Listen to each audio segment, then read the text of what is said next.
Welcome to the Rim Break Rodeo. We hope this video helps. In this video, I will explain how to use Vanguard Australia step by step. Open an account, verify identity, fund your account, choose a fund, set contributions, and enable security settings.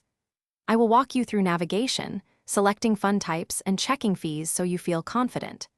Stick with me and you will learn practical steps to start investing, adjust contributions, and review performance in a clear, friendly way. Choosing the right fund matters, and I will guide you through the key choices and terminology. Start by comparing index funds versus actively managed funds, check management fees, and review historical performance. Think about your risk tolerance and investment horizon when setting allocations, and use Vanguard tools to simulate outcomes. I'll explain how to read a fact sheet, check asset class diversification, and pick a simple portfolio that fits your goals and comfort level.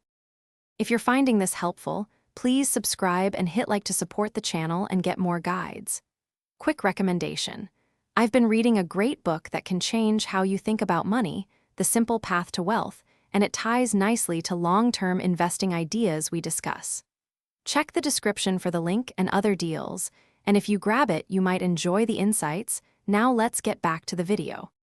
Managing your account is straightforward, and I will show you practical steps to keep it healthy. Set up recurring contributions, choose frequency and amounts, and enable two-factor authentication for security. Monitor performance through the dashboard, rebalance annually, or when allocations drift, and update contribution amounts as your circumstances change. I'll share simple habits for tracking fees, tax statements, and when to contact support so you maintain control and confidence. Thanks for watching. Consider subscribing if we helped you.